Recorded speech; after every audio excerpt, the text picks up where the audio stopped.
Landon and I reached out to who we thought were some of the best wholesalers in town, and the truth is, there's a lot, when we started looking at this, we realized there's a lot of good guys in this business. And it's a shame because there's a lot of bad people.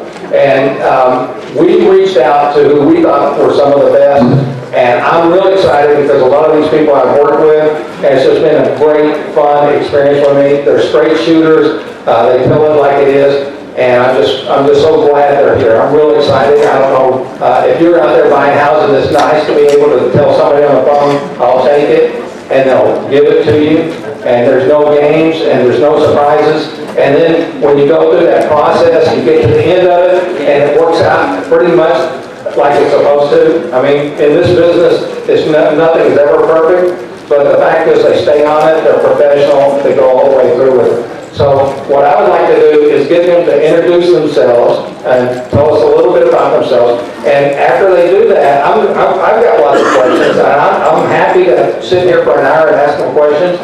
But it's probably better if y'all ask questions because we're all at different places and have different concerns and different questions and issues.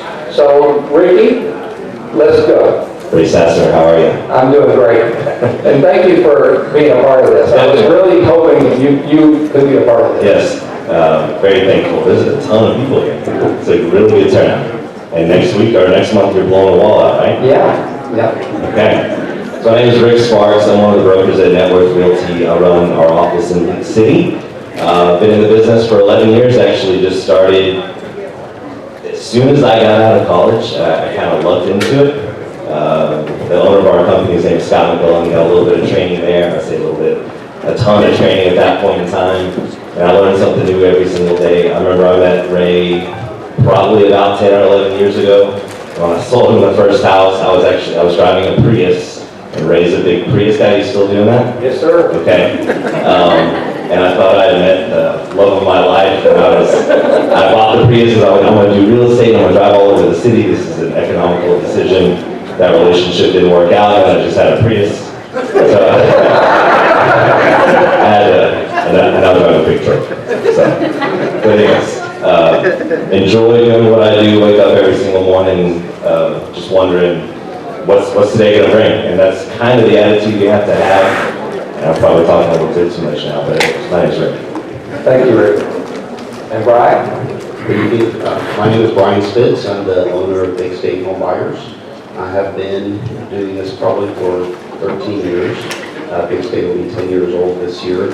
And we do I got into this by accident, actually. Was on my way to, I have an undergraduate degree in psychology. And so I was taking time off between undergrad and grad school. And my dad introduced me to this and started off writing yellow letters and actually sold my very first house to what was then real estate, those long time ago. And just have a real interest in overcoming seller objections, understanding the mentality of people that buy and sell, why they make the decisions they do, and then curing title problems. I found a lot of education and understanding what goes into getting clear title, because title problems tend to follow the types of clients that we buy houses from. So the more information you can learn about that, the better. It really helps you stand apart from the other people that your sellers need. So it's my area of expertise. Well, thank you, Brian. And by the way, if you ever get a chance to talk to Brian, ask him about his mentor. That's a really good story. I really like that. What you learned from that. So, no, it's a long story. Good evening, everybody. My name is Alex, aka Mr. Deeds. I actually own the trademark to that. Did Mr. Deeds buys houses. Also a partner with Charles in Quick Cash Deeds buys houses. So got multiple companies. Been doing this for 19 years. From Houston, did everything from wholesaling. Still doing that. I mean, why are you going to walk away from fat checks, right? So I don't walk away from them. I continue to make them and make it automated where we're scaling up the business. Trying to pop 20, 25 deals a month. That's our focus. Do fix and flips, rentals, owner finance, creative finance, strips, short sales, loan mods, you name it. Whatever's going to create that opportunity and cash flow. So it just depends on what that seller situation is, right? So that's kind of me in a nutshell is what I do. I've been doing this for a while, and I try to help out anybody and everybody from the buyers, try to build their portfolios, to sellers, try to help them out of the situation and move forward and get their cash. Thanks. Hey, good everybody. Tim Luna with Luna's Lakeside Investments. Been in real estate 10 years. Started wholesaling about 8 years ago off and on. Walked into a couple lot deals over in the Beauchamp area near Houston Avenue. Thought it was a lot easier than selling Mr. and Mrs. Smith 20 houses, and they don't like any of them. Over the past few years, I've kind of integrated into multifamily, my team and I, commercial, working on some strip center deals, RV parks, things of that nature. Just kind of seeing as, you know, if you stay stagnant, you do only one thing, single family, whatever, you're eventually going to run out of leads. There's a lot of competition out there right now. So it's kind of an ever-evolving business. You know, right now we currently have 11 multifamily properties in and around Houston under contract that will be going out in the next few days. Plenty of cash flow, plenty of opportunity for investors. Again, just happy to be on the panel. There's some good guys up here. If you guys have any questions, like I said, I've been doing it, started my mom doing my handwritten letters for me, and driving up and down the streets of Bel Air and Brooksmith and stuff like that. So if you guys have any questions, let me know. Good evening. My name is Tim LaWard. I have been with New Western for about 2.5 years now. I got involved with the business about 2010 from that man back there, Mr. Eddie Gant. Never heard of him. Yeah, never heard of him. But, you know, I started getting involved with the business, trying to learn everything I could.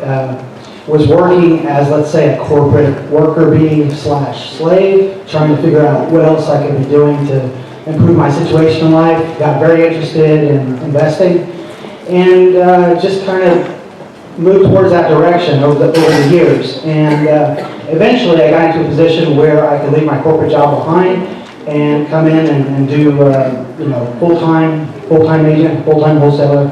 And along the way I met Ray, and we've been friends ever since. So thanks for having me on. That takes you have a young family too, right? Oh yeah. It takes a lot of courage to. There's some risk involved. When Charles told me he was going to walk away from the corporate job, I thought, no, this is, you don't really believe all this stuff, right? No, keep the job and try to do the other stuff. So, okay, and I'm going to just start asking questions, but if you have questions, and let's see, David, where'd you go?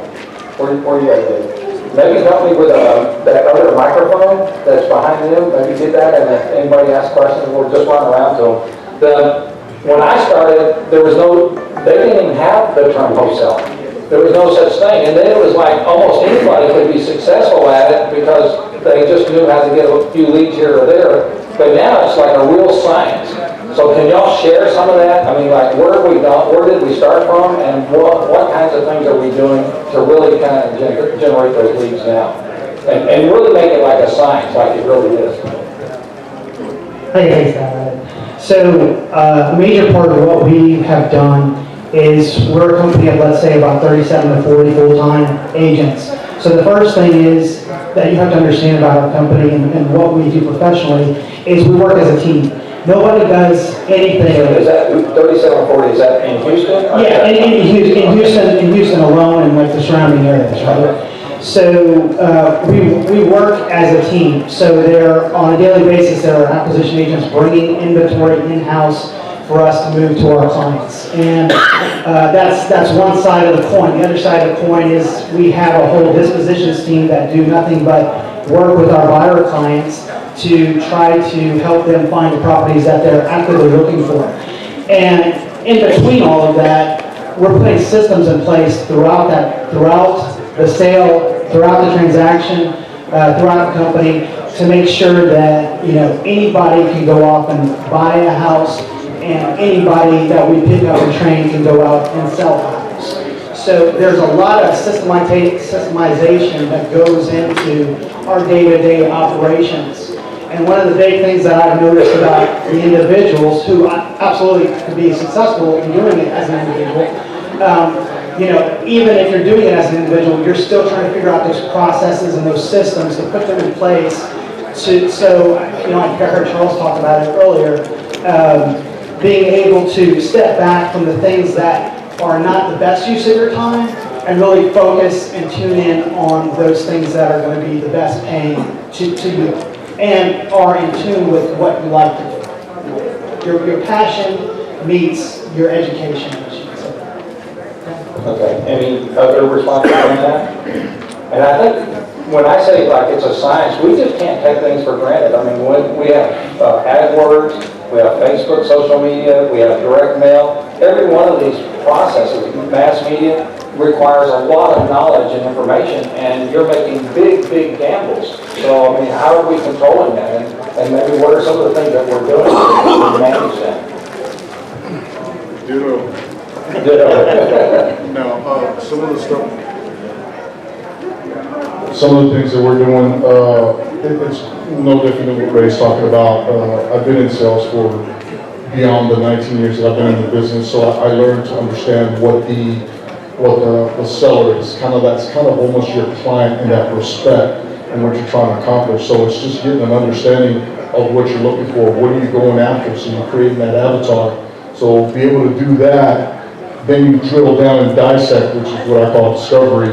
You go through discovery, and it's kind of like having a science, actually asking the right questions and drilling down. They give you an answer, you ask a question beyond that answer, and you keep on drilling down, and you'll find out how to buy from that seller. They will tell you, walk you through that process. You got to build that rapport and everything else, but for the most part, that's a lot of what you got to do. All the marketing we do is everything from letters to postcards to online, banner ads, you name it, keywords, whatnot. So we do a variation of it, but we drill down and dissect that laser marketing so it captivates that particular seller, whether it's taxes, divorce, marriage, you name it, behind on payments, relocation, rent houses, you name it. So there are a lot of variations, but I would say get a couple of things that you can get good at easy. The first type of avatar, if you can create that, get good at it. It's kind of like juggling balls, right? And is that so right? It just sounded funny to me right now. So you get one, you get good at it, you throw another one in there, so it's kind of like getting better. Cookie cutter. Exactly. You just start creating a system, and then you get better at it, and you add another system to it, and that process, and it starts to generate those leads, but you know how to work that lead, and it's kind of like what Charles was talking about earlier. You got that funnel.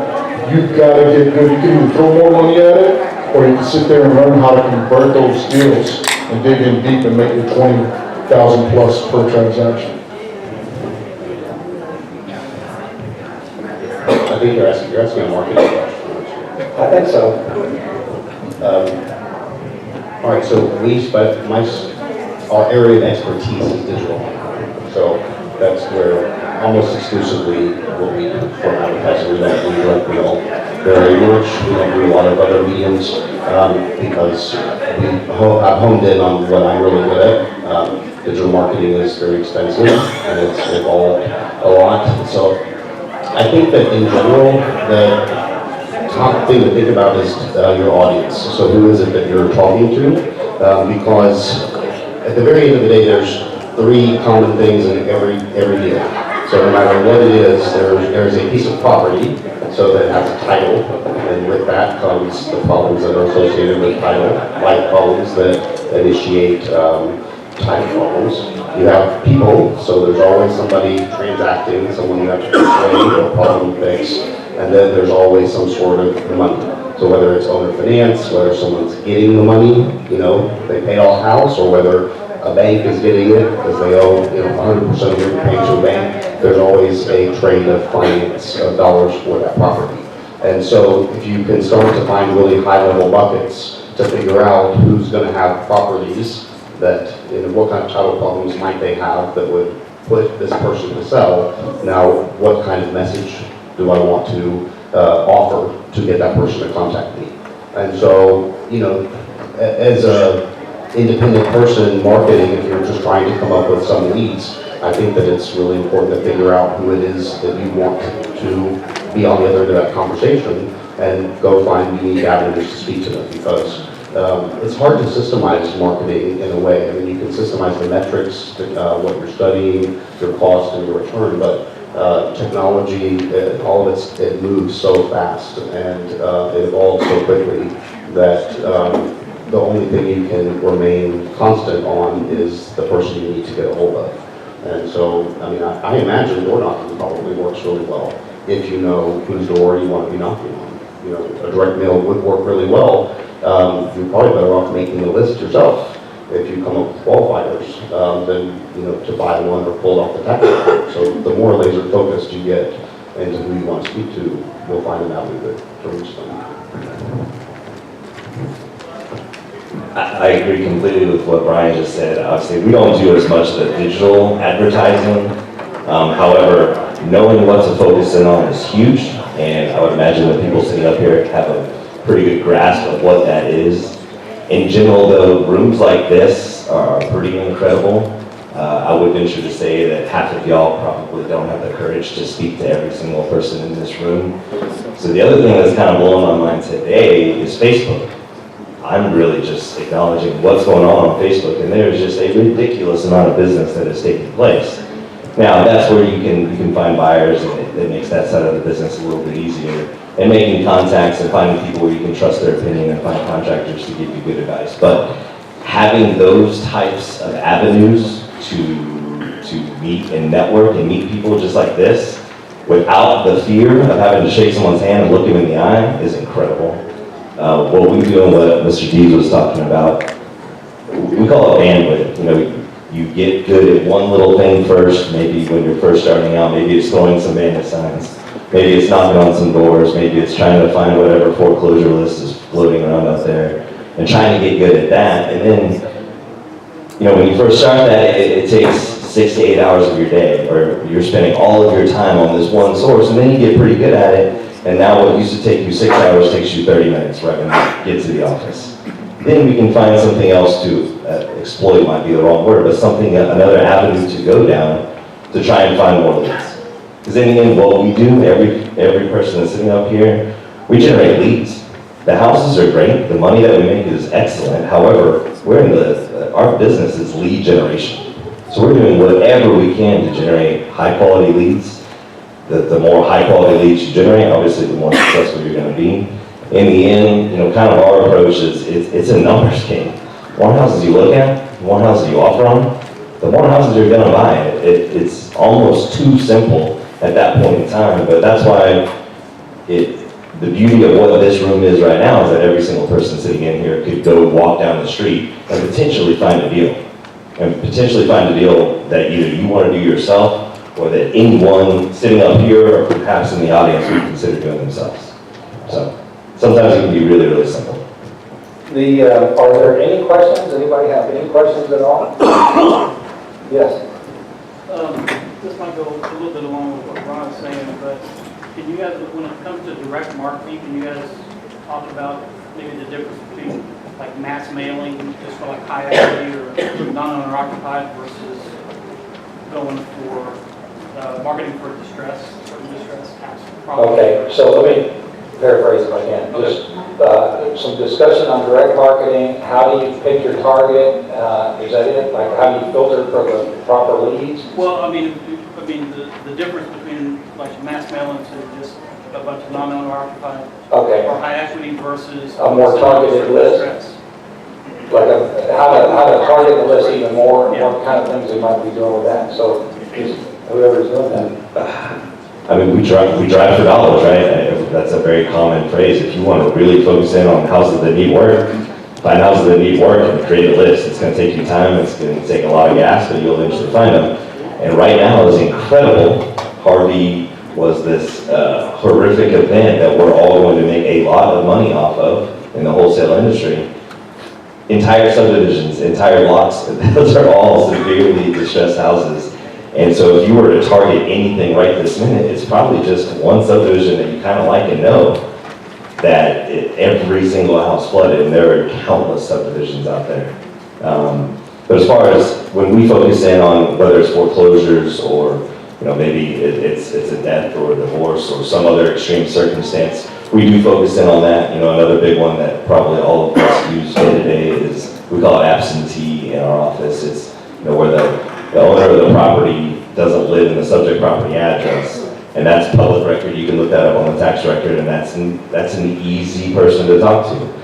And then that person that you're speaking with is an investor, right? They own an investment property, whether they know it or not. So they can either become a potential investor down the road, or if they're looking to liquidate, that's a great source to locate mortgages.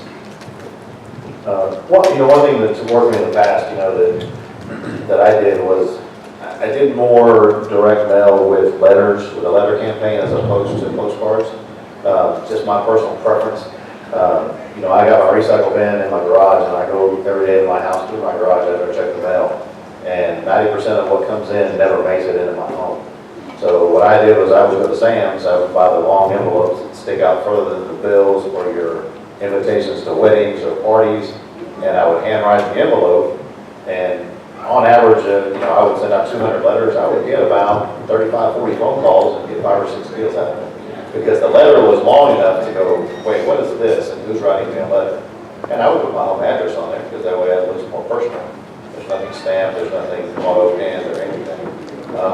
And then you definitely want to target an area, that you're familiar with.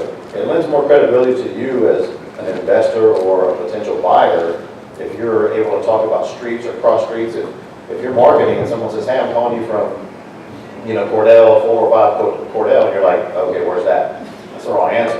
You need to be like, oh, are you, north of Cavalcade or south of Cavalcade?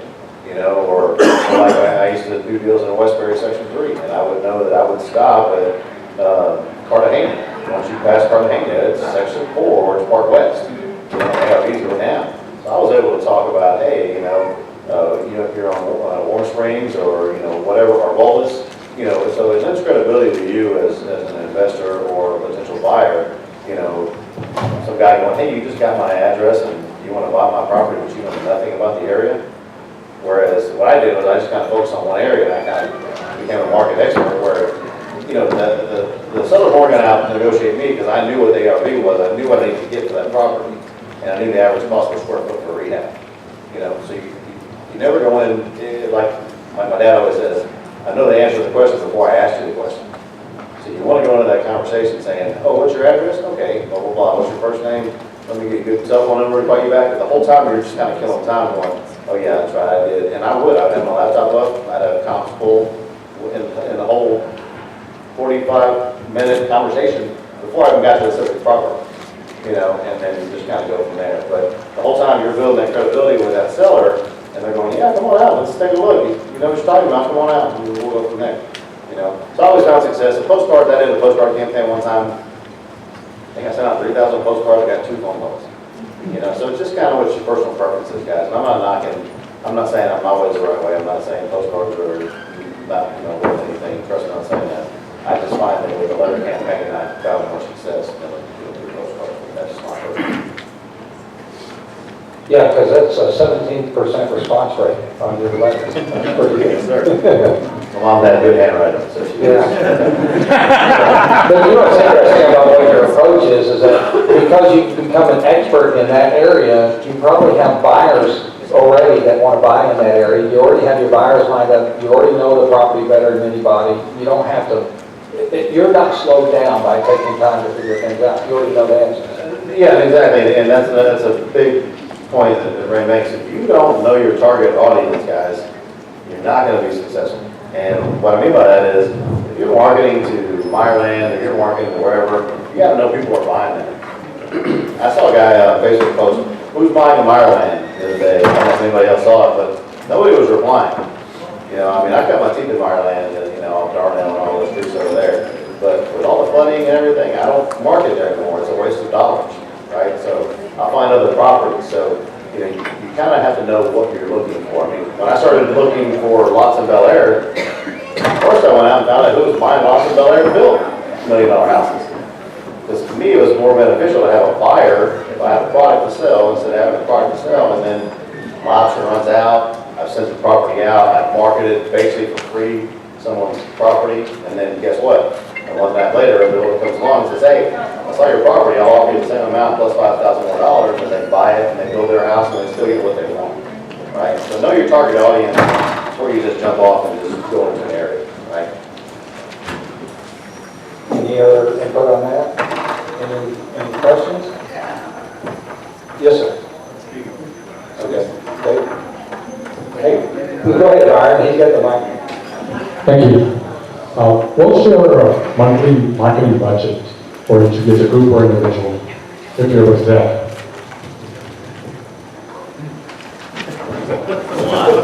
A lot.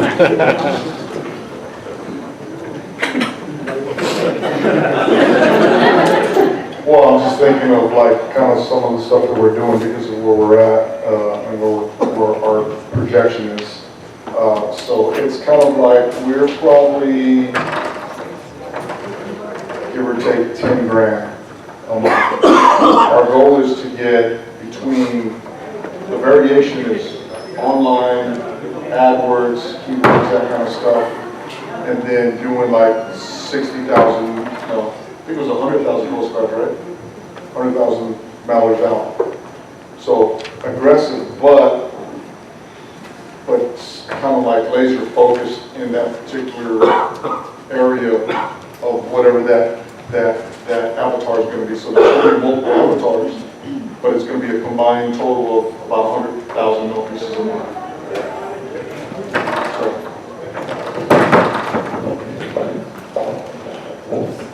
Seems about right. I'm anywhere from 7 to 8,500 a month, depending on, you know, what I'm marketing to, or multifamily, commercial, you know, whatever, just depends. About 7 to 8,500. And they may not want to share that information, and if you don't, that's fine, but what might be interesting is like, what are you finding the cost of a deal is? You know, when you get a deal, how much money are you normally spending to get that deal?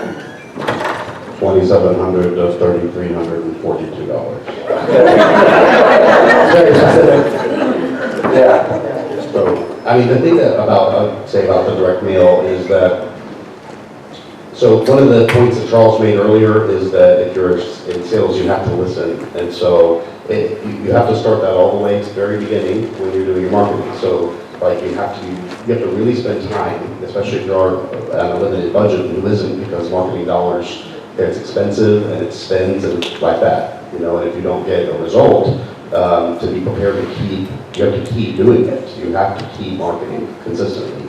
And so the reason Google owns 70-something% of all internet searches is because they are experts at what they call in-market identification. So if you go on your phone, look at something on Amazon, and you go to your computer tomorrow, you know, it'll show up on your email box, a little Amazon ad with what you were looking at in the shopping cart.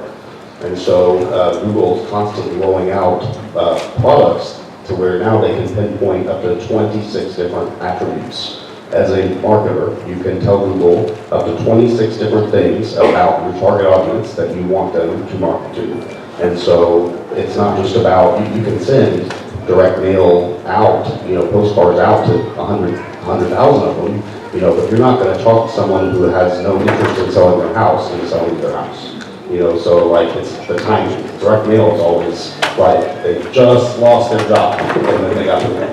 Or they just, you know, got filed for divorce, or got behind on child support, whatever it is, like, and there's always the other end of it, and they got your letter.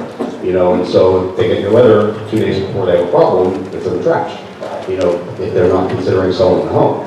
But so the more that you can tune up on what the problems are, the people that you're buying from, and find ways to speak to them directly, you can send much fewer pieces, but what you send and what it says, you know, and the number of times you send it. So, you know, I know if somebody,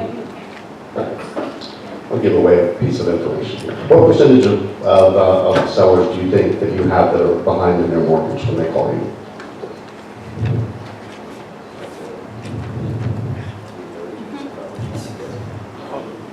In the last 2 years, of all of our closings, 10.4% of our clients are behind in their mortgage when they call. 89% of people are not behind their mortgage when they call and we close on their house. People they're not selling because their direct problem is not necessarily getting behind in payments. So you can go, I mean, you get the foreclosure list, those people are, you know, at the end, you know, but by and large, people call because, like, again, with Charlie's example, her husband is in jail. Like, there's not a court docket. I mean, I guess you could go chase down the people that were arrested the night before. But I mean, the reality though, that there are circumstances with which I know someone will ultimately decide to sell. You know, if they have a parent that's going into a nursing home, ultimately, you know, their interest level will change as their parent's problem changes, or as the problem gets harder for them to manage.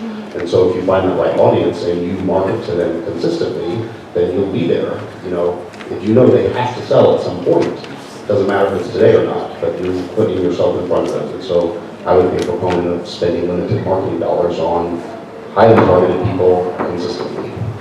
And another thing too, to kind of touch on, and I thought about this when Brian was talking. When I first started, I actually had my statistics down to where if I sent out handwritten letters on a Monday and they received them on Thursday or Friday, my call rate was worse. But if I would send stuff on Saturday and they would get it on Monday or Tuesday, I got more calls. On average, people will open their mail earlier in the week and less as it gets closer to the weekend. Right? Thursday, Friday, like me, my daughter plays around softball, so Thursday, Friday, I don't check the mail, I don't check the mail on Monday. And I got a stack of whatever in there. So I was finding in the past that when I sent stuff out on Monday or Tuesday, by the time I got to North Houston or wherever, it was Friday and these people were not calling me back. But if I sent them, got them to them first thing Monday or Tuesday, I was just, you know, again, marketing dollars are expensive, we all know that. So, you know, think about when you're marketing or what time you put or what time of the week or month you are marketing. Obviously, we would love to target it as well as possible, but there are definitely circumstances where we are blanketing areas. If I were to throw a number on our success rate, if I mail 1,000 letters blindly, I might get 10 phone calls, 5 people saying I don't want to sell my house, 5 people saying they might want to sell their house. 2 or 3 of those people are actually in a situation where I can help them. Maybe one of those is a buy. I feel pretty good about that. I'd like to think that my rate is better than that, but if I were to kind of throw a blanket over it for all of our associates, it's probably something similar to that if I'm just blanketing an area. Unless it's hard, you get a much better response rate. Brian, you brought up a couple things. First of all, you gave a number. Any of y'all have a number as far as what you think your cost per deal is?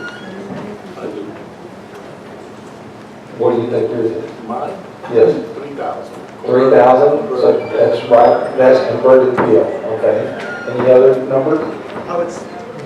I would say, you know, I can speak to what our company is doing, but out of the individuals, the people that are doing it on an individual basis, that 2,000, 3,000 sounds right. What I would also say is, you know, if you get very proficient at one type of marketing, let's say that, for example, you love LinkedIn, and you did nothing but became an awesome guru at LinkedIn, you'll get deals off of that. If you did nothing but become an expert at Facebook, you would eventually get deals off of that. There's a lot to be said for just becoming very proficient in a niche or two. And, you know, when we go and get a lead off of Facebook, we're spending time, we're not spending money. So, I mean, I couldn't really answer if it for us what that was. But how many free deals are we getting every month just from having sets of eyeballs on social media or this or that avenue? So I wouldn't be too concerned about, I need to send out 1,000 postcards this month, or I need to do this or that. If you somebody was saying down here earlier, if you're consistent with your effort, you will see results, period. Right. Another thing, Brian, you said I thought was interesting, I don't know if you all picked up on it, but you're saying, it sounded like you might be suggesting that people may be spending a lot of money in a segment of the marketplace that really doesn't need servicing, and then they're missing totally the other areas. And other people are spending their money there too. If it's a money game, you're not going to win if you're just starting out, so you have to be creative. I mean, you can be an excellent marketer and have awful salespeople and get no deals. You know, you can be an excellent salesperson and get a lot of bad leads and get great deals. You know, but if you, I mean, I think Juan McLean used to say that the more dollars you borrow, then the more stick to you. Do you remember that? Yeah. Like you're better off going where people need your help and other people aren't. And that's like, you know, finding unique ways to do that. I think social media would be a really good way. if you were spending time, if you had more time than money, I would probably do a little social listening and be Right. watching. That's probably Okay. what I would do.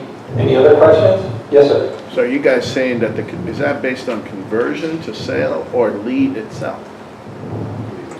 I'm talking about. Contract, yeah. Yeah, Talking when you about say contract. $2,000 per lead, you're talking about That's per contract. closed deal or per lead? Per closed Per deal. closed deal, okay. Closed deal. Thank you.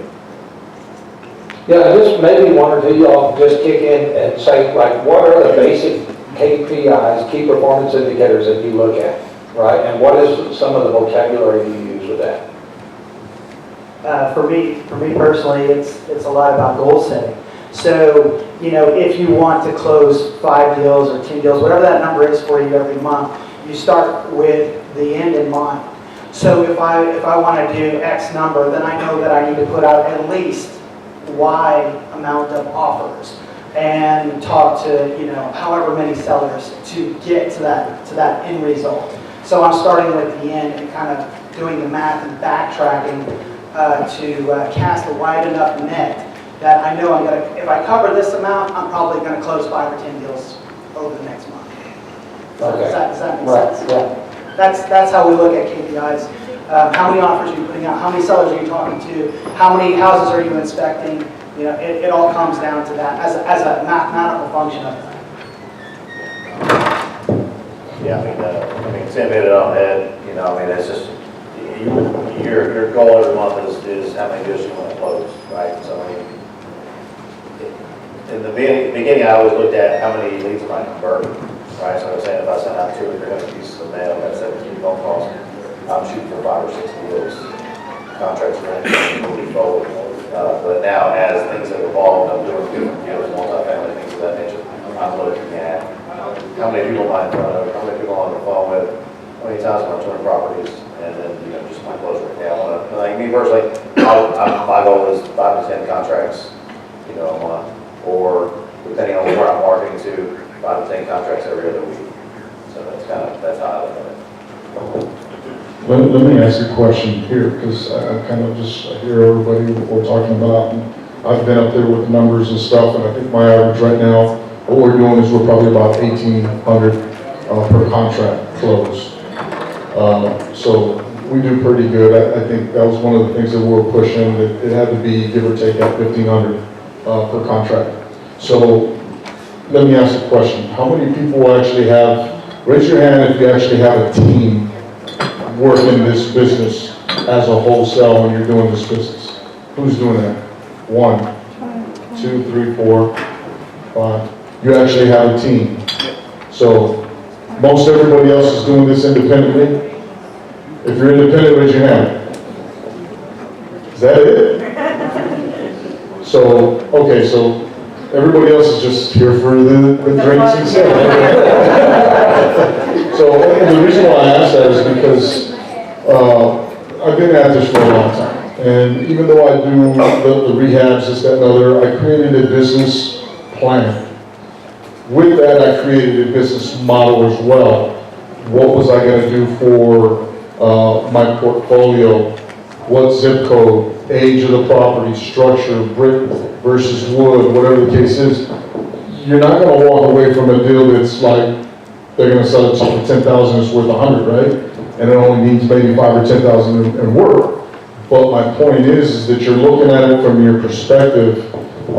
In doing this, you're not going to sit there, and I'm just thinking of the numbers and kind of like the audience and throwing out $3,000 per contract, stuff like that. When I was doing my stuff, I love to travel. Anybody that knows me, some of you guys that I know that are here, know me, they know I love to travel.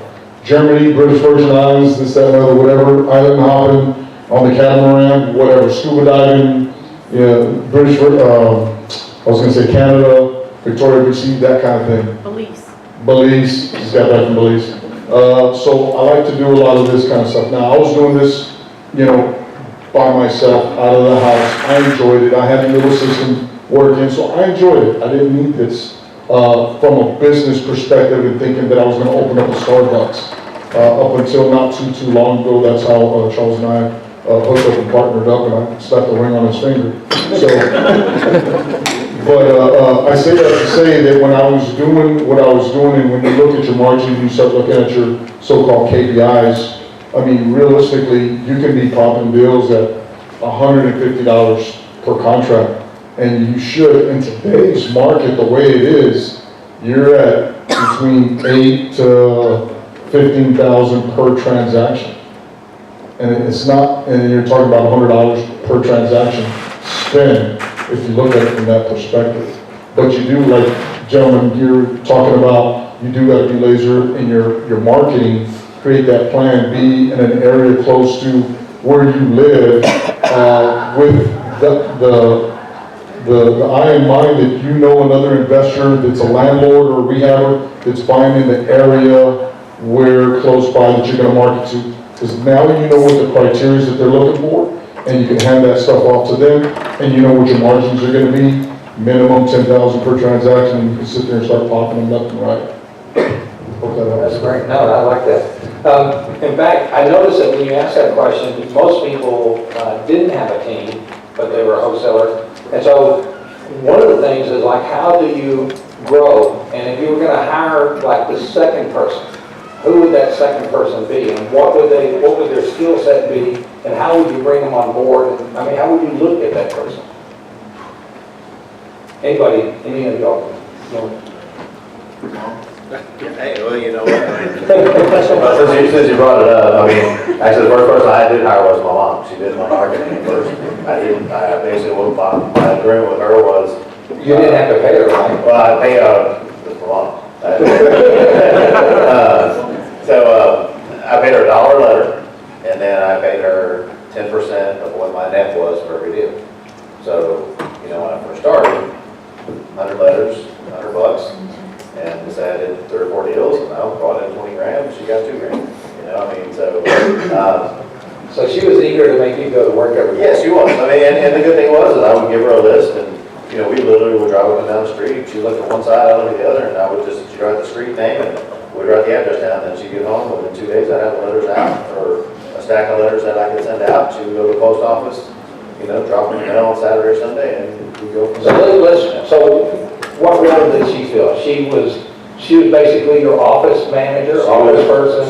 She was my marketing, my office person, and she was my co-pilot in the car whenever I needed an extra set of eyes. Right. You know, whatever, she would, you know, even today, she called me, hey, there's a sub-owner or sign out here in front of this house, here's the address. You know, now she looks for sub-owners, because we used to look for them all the time, all over there, and, you know, wherever. You know, I definitely say, you know, you definitely need an office person, you need somebody answering the phones when you're not there. I mean, guys, if you're out looking at deals, the worst thing you do in front of a seller is like in a restaurant business, you know. If the phone rings and the hostess is talking to you, and she puts you, you know, she tells you to hold on a second to answer the phone, you want to deal with the person in front of you. You don't really care about that person that's on the phone. That's potential money, but you got money sitting in front of you. So you definitely want to find somebody that can handle the phones, handle them effectively. If the person you have in charge of that does not know what they're talking about, you've totally wasted money on them. Okay? So, you know, it's a conversation I've had with other people about, you know, VAs and people overseas that answer phones. No one in the Philippines knows shit about Houston. Period. So, if you're going to spend your money on a VA, find someone who's local, who knows the business. And my mom still answers the phone for me to this day. I do want to get back to that question because you touched on, but I want to go through this first, but the issue he touched on, it doesn't matter if you have a $10,000 a month marketing budget. If you can't convert, then you're not doing anything. You're just throwing money on it. But we'll go to that, but let's follow through on who's your second person that you hire. I mean, do we all agree, or do you have some other ideas? And maybe how you find out what their qualifications are, or how you pick them out.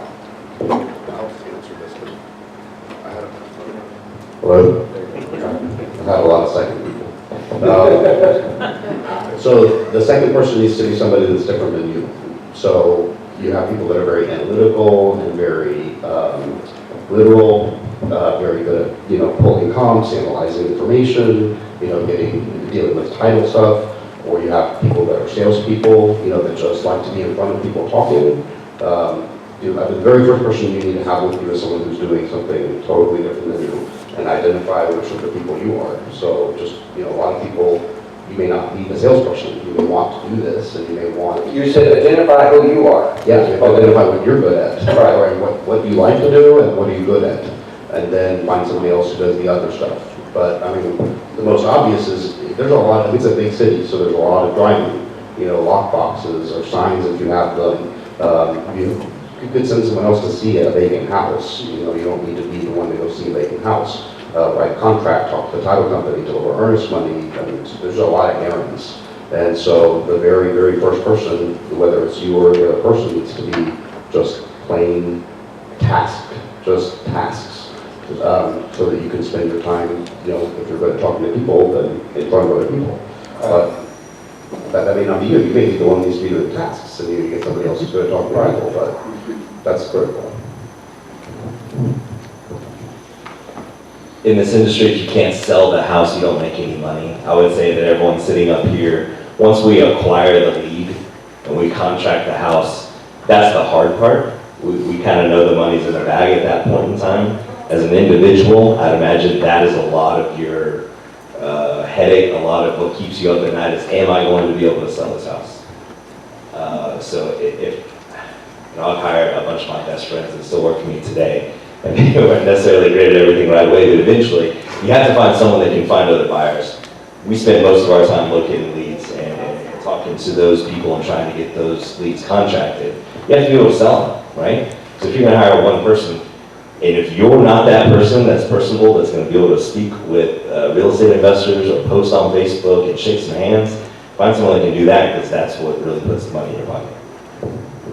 Okay, and I also want to talk, that was on my hit list of things to talk about, is I've always been intrigued about the buyer's list and just how really valuable that is in the era of social media. I mean, you can post on Landon's page, he's got 25,000 people out there, lots of people are going to see that. So why do we need a buyer's list? I mean, how important is that? And you said that that's real important, so. It's incredibly important, and there's a lot of money to be made just by randomly posting. I think also everyone sitting up here loves having someone that they can just turn to and know that the deal's going to be done and it's going to be smooth. And that happens, one, by doing deals, but by building those relationships. And it simply takes time.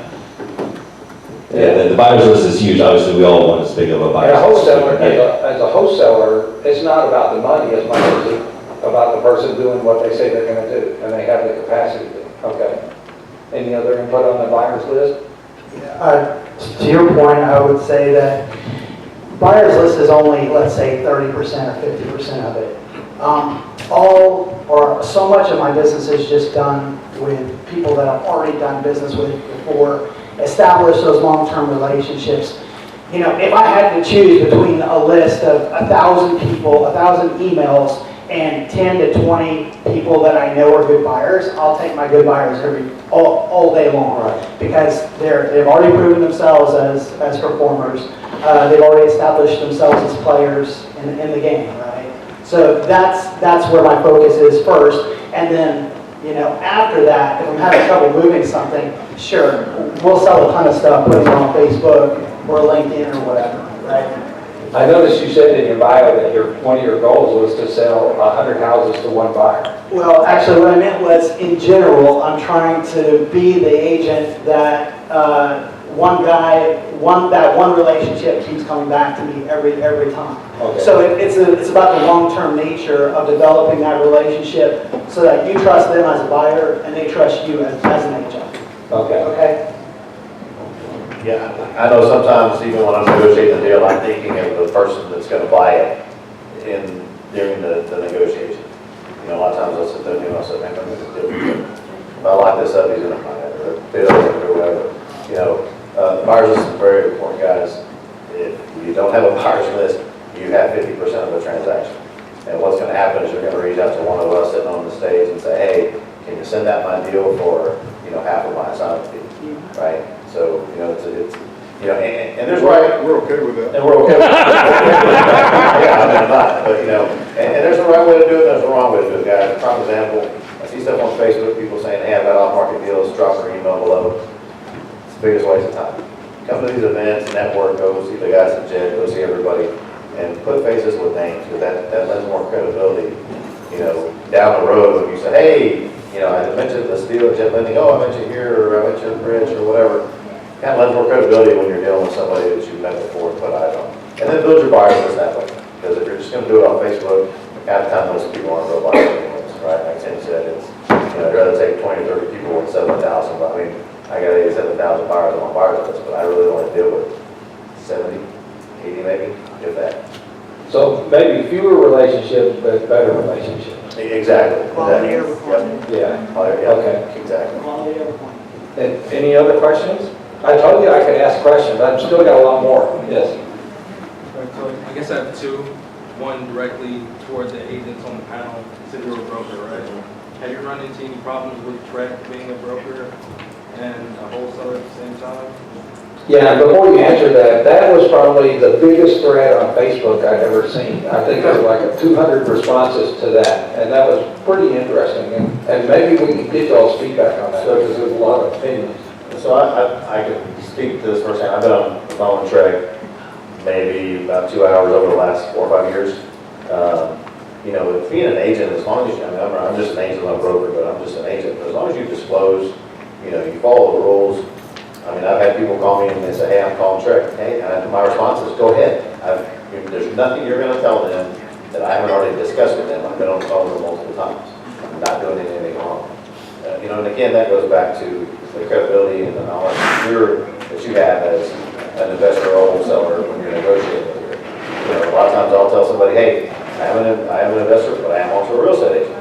Okay, if you would like a higher price for this property, I can put my realtor hat on, or I can put my investor hat on. Which one do you want? This way, you're still going to pay me, and you're going to pay another agent, or my investor side, you don't pay anybody. And I make my money when I sell your property, right? So that's kind of, you know, the way I look at it, and it's kind of paid off. But also, I think you're addressing, even if you're not an agent, right? I mean, what is the issue with either being a wholesaler, acting as an agent, doing what Trek considers an agent to do? So how do we walk that fine line? And I know some of y'all are agents up here, and some of y'all aren't agents, right? That to me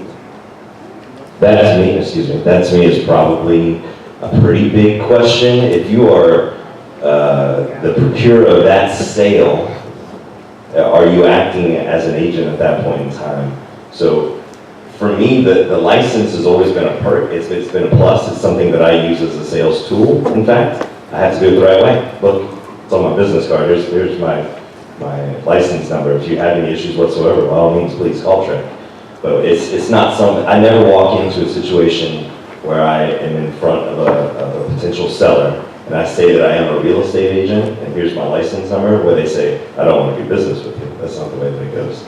And we don't have issues with it. It's non-existent in our office. You know, one thing I do too is I use Trek contracts because it covers you just as much as it covers the seller, right? So, you know, if you guys are out there trying to do a one-page contract or something that you just wrote up or something somebody gave to you, you probably shouldn't do that. In my contract, when I'm giving a single-family property or a multi-family or whatever, I put in special provisions.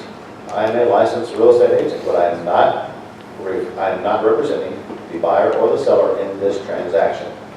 And that will cover me every time I put that on a piece of paper. And that covers you for assignments? Yes, it covers, I mean, it's a blanket statement. I mean, I'm not representing anything. I don't represent the buyer, I don't represent the seller. I'm acting as an intermediary in this. Basically, I don't put that, but basically it's what I'm doing. I'm facilitating the sale, and that's all I'm doing. You have another question? And the second question was more about title companies when you first start out.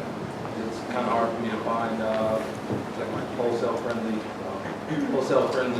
title companies that'll, you know, do assignments and stuff. Yeah, that's all over the place. You got I'll repeat the question. He's trying, as a wholesaler, he wants to find title companies that will work with wholesalers and help them structure the deals and the assignment fees and stuff the way they need to be done. So, you know, Capital Title, Clearly, patent law firm does independence title. There's a handful out there, you know. We can talk afterwards, I can give you some information. Yeah. You're not hanging in the right crowd. Yeah, this is the right route. There's a lot of people that know how to handle that. You just gotta talk to them. And I think networking is where it's at. I mean, being an introvert is a very costly endeavor. You're not being an introvert. Get out there and talk to people and speak to them and ask them questions. And there's no question, guys, I mean, we've all been there, we've all made mistakes. I'm not considering saying I've never made a mistake, I've made a mistake before, but, that's how you learn. So, if you guys have questions, I mean, this is the time to do it. I mean, there's a lot of, I see Brian's emails, I get mad when I see Brian's stuff, I'm like, damn, he sent out another thing. I didn't send out something just since I'm out. I see all of Tim's plaques on Facebook and everything else, I'm like, this guy again with his plaque, I'm gonna make my own plaque. I'm gonna walk around with a plaque around my neck. Okay, now we've got obviously a lot of people in here who are some wholesalers.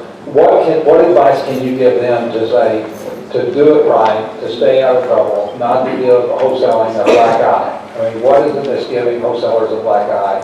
And then if you're doing contracts, you're out there enforcing contracts, or you should be trying to enforce contracts, right? Making people do what they promise they're going to do. So how do we do this right? How do we do it ethically? How do we tell the seller what we're doing? It's a fine line to walk. I'll take just real quick on this, guys, because I'm experiencing it in the last few months and I experienced it today. If you guys see somebody's deal, don't go in there and remove their name, stick your name on there, stick another fee on there and send it out. Okay, in the state of Texas, it is illegal to market your property that you do not have a monetary interest in it, period. So in other words, unless you call me and say, I'm going to give you $500 or $1,000 or $2,000 so I can market your property, don't do it. So I can call Treg, I can do all this stuff, I can send you to court, we can do all this crap. I don't have time for it. These guys up here don't have time for it. Run the business and make money. But don't market other people's deals without talking to them first. Now if you call me and say, hey Tim, I might have a buyer for this. If I bring you a buyer, will you pay me a fee? Then we'll just talk about it. Bring me a buyer first. Because 9 times out of 10 I get calls from agents when I send a deal out. Hey, how much am I getting paid? Well, you have a buyer? Well, no, but how much am I getting paid? No. You're putting the cart in front of the horse. Don't call me and want money without having a buyer, right? And the other problem I've had problems with is, I'm doing multifamily. A lot of these guys up here, they do different things, but here is I've done multifamily. The problem I have is the people on my buyers list going to the locations that I have under contract and speaking to the tenants, saying they're buying the property, they're raising the rents, they're kicking everybody out. Just don't do it. Not saying anybody here is doing some of that, but these are the kind of things that are giving this business a bad name. Period. Those are my 2 biggest things because they're my pet peeves that I had an experience last month. I almost lost a deal. The guy, the lawyer called me, told me not to go to the property. I said, man, I went to the property once with the owner. That was it. The deal was already sold. It was already in the contract. I mean, if you guys want to make money, go out there and hustle. Don't be jealous of other people's hustle. And that's a lot of the problem that we've been having. Had a lady today, just on the way here, from Saginaw, Michigan. She sends a deal to Pablo Luna. I talk to Pablo every other week. He sends me the email, hey man, this is your deal. He replied to her and said, this is Tim Luna's deal, I know him. And he's on this email. I called her up, and she goes, well, I got it from this other lady. So now I let that lady a message, act like I was a buyer and wanted to buy my own properties. And hopefully she'll call me tomorrow. I can shoot her ass out too. But I told her, it's not your deal. You're piggybacking off my work. And we've all probably been in this situation, So, like I said, those are my pet peeves, guys. I was just going to say, in the 2.5 years that I've been with the company, some of the things that I've seen, if you're getting in front of a seller, you need to be honest about what it is that you're trying to do, and don't put a property under contract unless you have a very good feeling about your ability to move it, right? Don't go lock up a seller and then just hope for the best. You see what I mean? It's different things, but it's little shady things, right? You want to be able to, the way that I look at it is, when I come to a networking event, I want to be able to hold my head up high and know that my reputation follows me around, and I'm proud of what I've got. I'm proud of what I've developed over time. So it's about doing the right things consistently and specifically avoiding the wrong things, right? So then, what would be the better strategy for that, for you to avoid that? Would it be reverse or wholesaling? I'm sorry? What's a better strategy? Would it be reverse wholesaling, where you find your cash buyers first, talk to them, see what they want, go out there, get a seller under contract, so you avoid all the hassle of putting it under contract and not being able to follow through? Yeah, so we're always focused on having buyers lined up for any property that we put out. Do we sell every property? No. But when we put a property under contract, we feel good about the fact that we'll probably be able to move it, you know? So, and then developing those relationships with those buyers on the front end to know that they're qualified, that they have money, that they can close, and they can perform the way that they said they were going to perform, right? And I want to cut in there too, is when we make these promises, then people make decisions based on that promise. I did a contract where we had a 3-day contingency, like I got 72 hours to say yes or no in the contract. I call her to say, hey, we're going to do it, and before I could tell her that, she said, thank you so much for agreeing to buy my house. I've quit my job. I've hired a moving company. Wait a second. There was a contingency. Don't you remember? And people are making decisions based on what we say, and we have to be clear that we're doing it right. So, The other thing, talking about, how to avoid those things, if you know your numbers are good, guys, if you run your comps and you can give someone an accurate repair amount, then you know you're going to get the deal moved, right? I think everybody in this room will buy a deal that makes sense. I think we're all, if not, get up and leave now, right? But the problem that, I've run into since Harvey is you got these guys that don't know what they're doing. They're newbies. And I had a lady one time, I think I offered her 120, and that was all in, and everything it was a good deal. I could have moved it in 2 seconds. And she said, well, I got a $150,000 offer from this other guy. Why would I sign with you? I'm like, man, it doesn't, even trying to explain to her, at this point, I'm like, I don't even care about it. I don't want the deal anymore. But I'm telling you, there's no way this person will sell it. And I told her, hey, when he doesn't sell it, come back to me, but my offer then is going to be $100,000. Because when I leave, my $120,000 offer is leaving with me. And the lady called me back, and I said, ma'am, $100,000, no, I'll keep my property. Okay, then, thank you. You can't tell me that an 1,800 square foot house that got 2 foot of water in is going to be a $15,000 repair job. It's not going to work, so. I was also going to say, you could probably make a career just working the foreclosure list and going and tying up people that are about to lose their houses, and then go 2 days before the auction and say, well, I offered you 150 before, now I'm offering you 100. There's a right way to do things, and there's a wrong way to do things. well, that's a common strategy that wholesalers use, right? They make an offer, and then right before closing, they change the numbers. No. Oh, it's very common. Oh, yeah, my lady Capital Title said that she has 2 deals now with a guy, sold it, assigned it to somebody, then went back to the seller and got a reduction. Again, that's illegal too, guys. You gotta be okay with making $5 grand on one deal to make 25 on another. Last year I made 125 on one deal, on a multi-family deal, but I also only made $6 grand on a multi-family deal. You gotta be okay with what you make. I got you beat. I got $79 last week. I can't touch that too. I can't touch that. Any other questions? Yes, Eddie? What kind of systems for calculating repair costs do you guys recommend? Well, and Ricky, y'all guys do a good job, I think. I've looked at a lot of your numbers, and I've been reading for a long time, and I'm always impressed with y'all's numbers because they seem to be right on. It takes time. It's knowing contractors too. The pricing that we put on the repairs isn't necessarily what you would get if you went to A1 contractors in the yellow pages.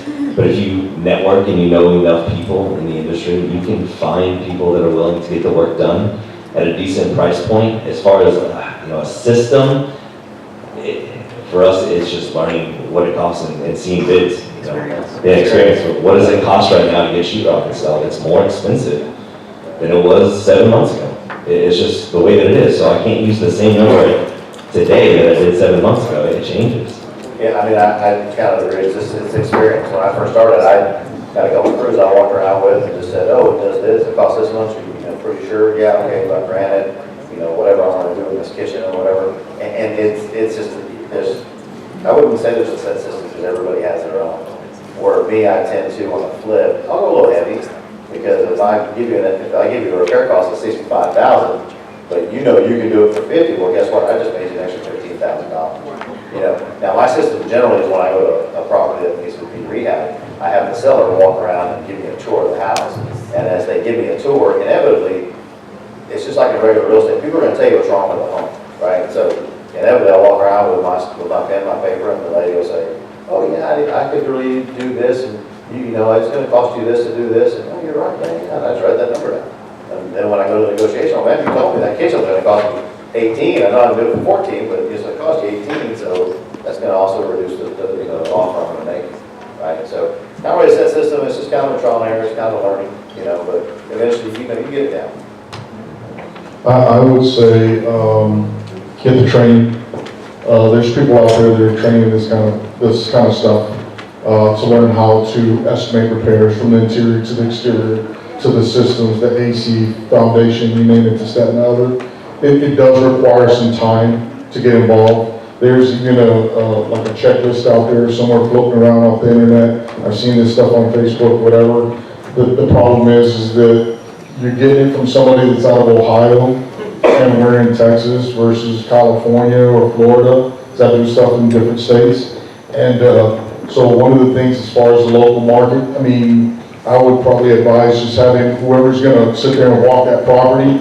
It becomes easy because once you understand what you're looking at from what the exit strategy is, whether it's a landlord type deal or it's a fix and flip it as an owner finance type deal, lease purchase, whatever the case is, or if it's just a rental, whatever the case is. So whatever that exit strategy is, you're going to know what that expense is going to be. You're talking about a fix and flip, be 50 grand on something that you're going to turn around and rent out. You're only probably looking at maybe 15 grand, something like that. So you're only doing cosmetics and stuff like that. Yeah, so there's kind of like a rule of thumb that you can look at. But if you find this checklist, or you get training, I don't know who's doing training on this stuff. I do it sometimes, but not all the time. So, but you can get this checklist, and it goes through each line item, windows, AC, HVAC, whatever the case is, you go through the items. You got contractors that are in the mix with the networking meetings that there's all over town, whatever. And you can sit there and talk to these guys, find out who's doing what, get the referrals to the contractors, maybe get these guys to come out and walk the property with you. They go through everything and you chicken scratch on what's going to cost for not only the materials, but the labor involved, if that's the case is. It'll be a one-off if it's like a roof or something like that, because it's a one-day project. There's some variables that you'll look at, but you can go and look at a property. Once you get this written down, like Tim's talking about, you sit there and use the numbers you use the numbers sometimes that the seller's telling you. Sometimes you walk into a shotgun shop and they'll tell you, oh, 5,000, no big deal. This thing needs to be torn down. So it's just a different story. It doesn't have any no They're right, or they're overestimating, use their numbers. So, it's just putting that number together, and then before you know it, when you do enough of these, all you're doing is you're really looking at the exterior. You snap a number, the roof, you snap a number, and you start tallying it up in your head. You're walking through each room, 500, 1,000, bathroom, 2,000. Again, there's a variable. You're talking a $300,000, $500,000 house versus $80,000, $100,000 house. So where's that property located? What's going on? What are you going to do? Blow out walls. You'll get that understanding as you go through, but it's just like doing deals. You've got to go to every deal before you start getting that conversion and getting better at the business. Okay, and we're going to have to wrap up pretty quick, but we can stay here as long as y'all want and network, and Dave said it a bunch of times that networking is very, very important. But Brian, since you grabbed the microphone and I wanted to pick on you because you're kind of being quiet over there, we're spending all this money on marketing, and then our enemy is conversion. And so what are the things that are going to keep us from converting? And if I'm running a business and I'm spending $10,000 or $20,000 a month, what am I going to look at those steps that I need to convert? Just tell me from A to Z, like the lead comes in, we got the contract, now what's gonna screw this up? And how do I put things in place to keep that from happening? More than what are the KPIs? This is the question after what the KPIs are. How you actually? Well, you've got the contract. Now, you have to have expertise in title. You have to follow through with the title companies. If the buyer is not doing what they're supposed to be doing, you have to stay on top of what they're doing. So if I'm spending all this money and it looks like I've got the money made, now how do I protect it? How do I make sure it gets all the way to the end? So I heard somebody use a word called reverse wholesaling. And, no, that's not what you do.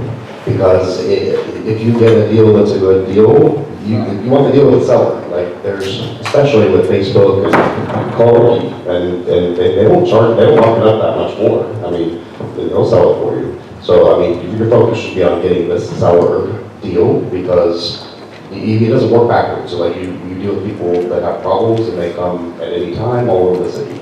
So, however, you do have to look at the whole thing backwards. So to answer your question, the end in mind is a title company that, although they're supposed to be disinterested third parties, they're not. Like they are, but you work with an escrow agent, they like you. They're careful about how they speak to sellers and buyers, or if they think that you're robbing, you deal with somebody. You're not going to go to Old Republic Title in the Galleria where they're closing multi-million-dollar homes and bring them your properties. Not that they don't know how to close assignments or they won't close assignments, but those ladies are not the ladies that are closing my deals. Even though they're very good. So, at the very end, buyer and seller are going to sit at a closing table. You need somebody that's willing to close the deal, that's going to be nice to them. Well, that person's going to have to speak to them along the way, so you want to deal with people that are responsive. So everybody on your team, whether it's the lender, the buyer, appraiser, inspector, title company, you want to deal with people that answer the phone or return phone calls. So that's a box check. So you're dealing with people that respond. When it comes to buyers, the best way to know anything about remodels is remodel houses. I hate it, but we do it, but remodeling houses is the best way to figure out what it costs to remodel a house because it's more expensive than it looks. No matter how much you think it's going to be, it's more. And so every time, it's never less. And so getting to understand what it really costs to do that or work with someone else who does, you have to, there's that greater fool theory, that you'll overpay and someone else will give you more, so they'll bill you out of your commitment to your seller. Most people will not show up to closing on a really bad deal. It will come out in the wash. The lender will, if they have a hard money loan, someone else is going to be looking at the deal. There's going to be an appraiser. There's going to be an inspection process, a repair budget. Someone is going to catch that this deal is a problem. Not to say that some buyers don't overpay, for their niche, or some people overpay when they're starting out, but that's not a repeatable business. So therefore, you want to make sure that when you are selling the deal to a buyer, that they know what they're doing to an extent. You don't want to just get lucky. So you ask the buyer questions, how deals have they done, how much liquidity do you have, how are you going to pay for this? If someone can't tell you how they're going to close on a house, they're not closing on their house. They don't, they may be remarketing it, which goes back to your point about, all this business with Trek and all that stuff. If you're very transparent all the way through, then it works out in the end better. And so if you ask your buyers, how will you be paying for this? Cash, hard money, private money. How many times have you used that lender? Who's your loan officer there? Do you have a letter of approval? How much cash do you have in the bank? If someone doesn't have but a few dollars in the bank, the hard money lender's not going to give them a loan. And if you're wholesaling to them, you're not selling it to that buyer so cheap that they're not going to have to come to closing with money. So you're not selling deals at 60 and 70% less repairs. That's where the wholesale fee is, that the market, commands more money than that. So your buyers are all going to have to come to closing with money. So I need to have money. And then if they're buying an LLC, do you have an LLC formed? You do have an LLC? Are you current with the Secretary of State? Because we're going to need your LLC documents. So that now you're closing, buyer documents, buyer loan, and so forth. So, and then all the way back to people going around you, trying to go to the sellers. The best thing to do to, people don't read these track contracts, and we use them. We try to get people to read them.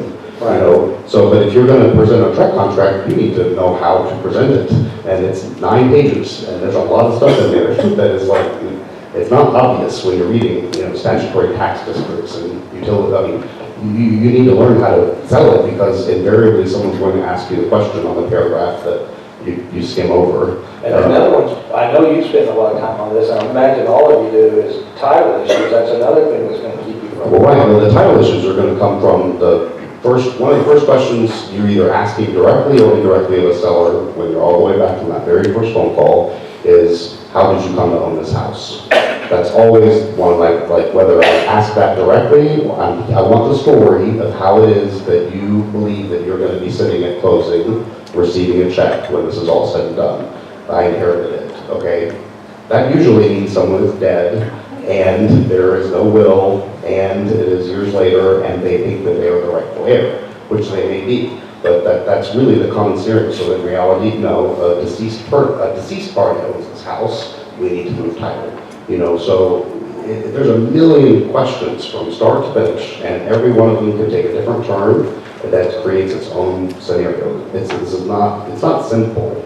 You know, And every one of them could be a deal. you know, well, every one of them, for sure. And the more of them you can answer, the more you're going to be able to earn value. Because if you go back again to the very beginning, because people are not, it's not all about the dollars. They have a problem, and so they are naturally going to gravitate to somebody who sounds like they can solve their problem. And the best way to get somebody to think that you can solve their problem is ask the questions someone else is not asking them. If that makes sense. So No, that's great. You know, and like Brian says, every deal is different, right? So I had a deal here recently that got under contract. The lady said, hey, I have a squatter, you know, it's my stepson, we gotta get him out. Blah, blah, blah, back and forth. We signed the contract 10 days in. She said, oh, my hearing's not for another month and a half. So I turned around and got a direct amendment, went back to her and said, hey, we're signing this amendment. And I typed in, you know, the option date and the close date are superseded from this amendment based until, nothing starts until the day after this person has been evicted and has proven eviction at the property. So every deal is different, guys. You know, every deal is different. But, you know, real quick for you new guys, I know you're on the time pressure. I have one question. How many days do you guys think it's for a new person that you need to effectively market and sell a property? Anybody want to give me a day, a number of days, amount of days? You mean from beginning to end? From the time you sign that contract to the time you sell it to somebody, how long do you think you need? Did you say 60, 30? Okay. So one thing, guys, for you new guys, two things I say, one of the biggest things that these guys may or may not disagree with me, is make sure you have enough option time to cover yourself. I do a standard 25-day option. I give $25, $1 a day for 25 days. And when people say, oh, well, you're only buying a house for $110,000. Why do you need that much time? Well, I need to look at surveys. I've got to look at title. You know, I've got to get with the city to look at some permits or what is. There's a million things you guys can come up with.